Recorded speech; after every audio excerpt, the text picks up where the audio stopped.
escalate what is happening in the region. And Senator Paterson, welcome to the program. Good morning. You've said there's a gulf between Australia and the US, but the President, the Vice President, as we heard there, they, along with Prime Minister Albanese, are calling for a ceasefire. You're not. Aren't you the one at odds with the US? Well, David, it's not a remarkable thing that Australia could come to a different judgment from the United States. We are our own sovereign country. The problem here is that the Prime Minister doesn't have the courage of his own convictions. He's unwilling to say when he disagrees with the United States, and he clearly does disagree with the United States. I think he should just be open and honest about that and say this is where we disagree, but let me give you a couple of examples where that's clearly the case. When Hassan Nasrallah was killed a couple of weeks ago, President Biden welcomed that unambiguously. The Prime Minister has never done so. The United States is one of the most important suppliers of military equipment to Israel in this conflict. Our country, under Albanese, has put an effective ban on exports of military equipment to Israel, and the Foreign Minister has been trumpeting that. When Israel entered into southern Lebanon to degrade Hezbollah, spokesman for the State Department last week welcomed that. The Prime Minister's never done so. President Biden says on numerous occasions not only does Israel have a right to defend itself, but Israel has a right to respond. The Prime Minister has never brought himself to say the statement that Israel has a right to respond, despite being repeatedly asked in interviews and doorstops. But on the issue of a ceasefire, just to be clear here, do you want to see a ceasefire? Well, we ultimately want to see an end to this conflict, but, David, in my view, that will only happen once Hamas releases the hostages and once Hamas is degraded so they no longer pose an ongoing threat to Israel from Gaza, and once the United Nations Security Council Resolution 1701, which was passed in 2006 unanimously by the United Nations Security Council, restores that demilitarised status of southern Lebanon south of the Litani River. Until those things can be resolved, then I think there is going to be ongoing conflict, sadly. So you are at odds with the US right now on a ceasefire? Well, I think the Biden administration has been clear they welcome Israel degrading Hezbollah's capability in southern Lebanon. On the need for a ceasefire. Well, that can only happen when Hezbollah is degraded and defeated to such an extent that it doesn't pose a threat to Israel. Let's remember that in the last 12 months since October 7, 9,000 rockets have been launched by Hezbollah into northern Israel, and there are 65,000 Israelis who are displaced internally and cannot return to the north. Israel does not want a 7th of October happening on their northern border, and until that area south of the Litani River can be cleared of Hezbollah, I think it's going to continue, and I understand why Israel is taking the steps that it is. Yeah, OK, and we'll get to that, but you said that the Prime Minister should be clear where he disagrees with the US. Are you clear that you disagree with the US on a ceasefire at the moment? Well, David, it wouldn't be remarkable for an Australian politician to disagree with an American politician, particularly the United States administration under President Biden and Vice President Harris is a centre-left administration. I'm from a centre-right political party. There will be times that we disagree, and mature adults can be open and honest about that. This is unremarkable. This is our main ally. Are you saying it's no big deal to disagree with them on one of the biggest foreign policy issues right now? Well, David, the United States, of course, is our main ally. They're our closest friend. I've been there 3 times in the last 12 months. I've had these conversations directly with members of the Biden administration, with potential future appointees to a Trump administration. Yes, from time to time, Australian politicians and US politicians will disagree on things, particularly questions of principle. We are very strong supporters of Israel. We understand the circumstances they face. God forbid Australia ever faces challenges that Israel faces. God forbid Australian politicians are ever faced with these choices. But if we are, I expect that the Australian public would expect their government to respond as decisively as Israel has. OK, but should you stop having a crack at Anthony Albanese for having some gulf between his position and the US when you've got a clear difference with the US on a ceasefire? Well, David, I'm just pointing out the differences that do occur between the Albanese government and the Biden administration. I think they're self-evident. I gave you 4 examples of them. It's the Prime Minister who's unwilling and unable to acknowledge that. It's the Prime Minister who's trying to say that they're on the same page when it's clearly not the case. He should have the courage of his convictions. He shouldn't be weak. He should be honest and stand up and say what he believes. You've said you want to see Hamas degraded before any ceasefire. You've also said you support Israel doing what it needs to do to restore deterrence in the region and put Iran back in its box. What does that mean? Well, Iran, and particularly the IRGC, is the puppet master behind the war on Israel. They own and operate effectively the three terrorist organisations attacking Israel right now: Hamas, Hezbollah and the Houthis. And it is only because Iran has been emboldened in recent years that they feel not only can they use those proxies to attack Israel, but they can openly attack Israel. They have on 2 occasions now launched attacks on Israel using drones and missiles directly from their territory to Israel's territory. That is not a good thing, and it is completely understandable why Israel feels the need to reassert deterrence. And it's clear, by the way, that the Biden administration supports them in doing so. Do you have concerns about some of Israel's actions, particularly the wounding of UN peacekeepers?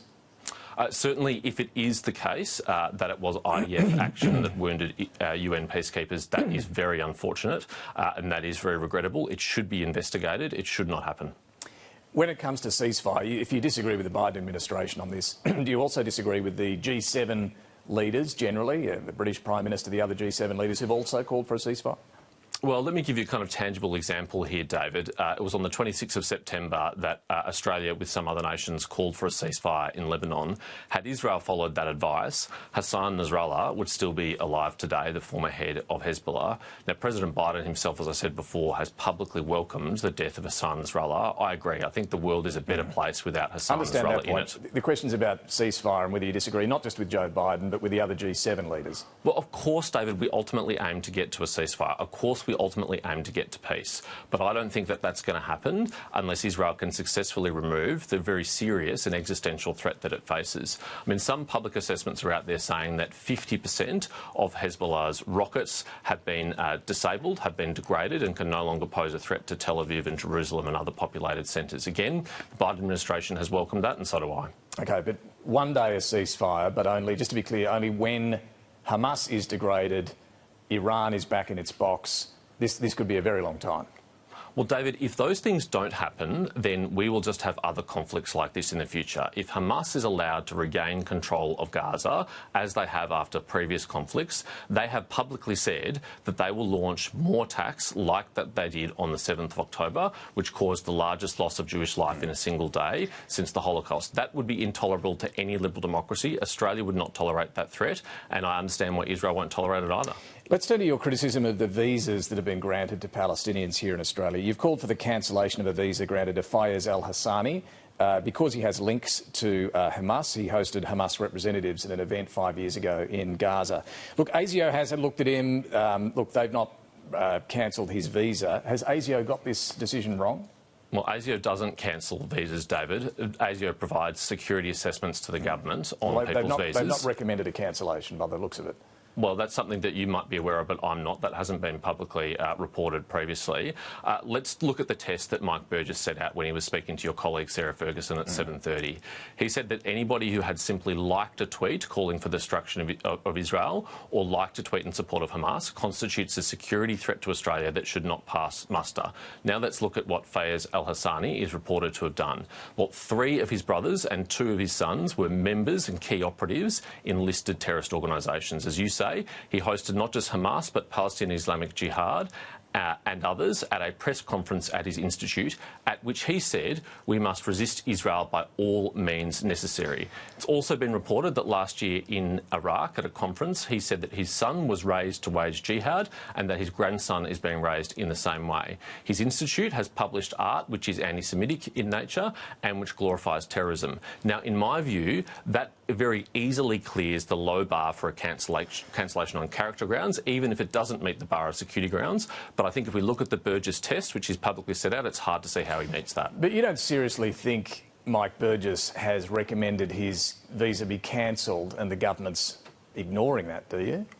Well, I don't know. What we do know, David, is that through an order of production of documents through the Senate that I secured a couple of weeks ago, that ASIO was referred 2,601 Gaza visa applicants on the 16th of March this year. All of them, right? That's an extraordinary number of visas to be referred in just one day, and they were referred after their visas were granted, not before they were granted. That puts ASIO in a very difficult position. Now, they're diligent, they're patriotic, they're hardworking, but Mike Burgess himself has said ASIO is not all-seeing and all-knowing, and we wouldn't want them to be all-seeing and all-knowing. That would be a security state, not a liberal democracy. They might not have given enough scrutiny to al-Hassani? Well, I don't know, David. All I can say, based on the public information that we have, is I don't think El Hassani meets the test that Mike Burgess has set out. Do you have, but this, to be clear, this leads David, to an important David, question. Do you have faith in ASIO's vetting of these Palestinians? I have total faith in ASIO. I have total faith in Mike Burgess. My doubts are about Tony Burke and Anthony Albanese. I can understand your political point there, but if ASIO have looked at all of these visas, as you say, they've looked at this guy, why isn't that enough?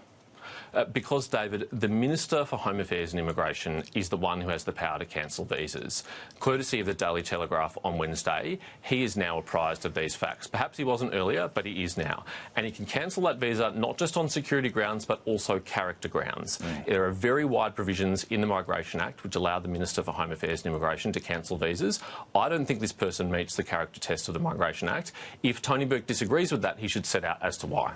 There was another foreign national that made headlines during the week who addressed the October 7 rally in Western Sydney. Khaled Beydoun, a visiting US professor, he called October 7 a day of celebration.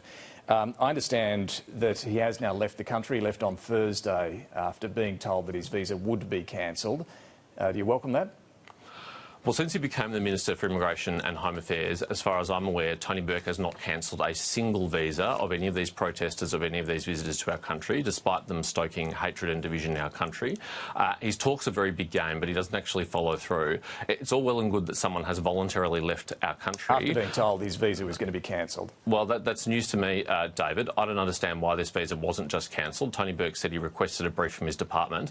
That should be one of the easiest briefs he has ever signed from his department, because this is a person who on the 7th of October at a rally at Lakemba Mosque said that it was a day of celebration. No one who says things like that should be welcome in our country. But by the way, David, I don't think he should have been granted a visa in the first place either, because a week before he came to Australia, he posted on social media, on Instagram, in support of Hassan Nasrallah. Now, how is someone who supports a dead terrorist being granted a visa to come to our country?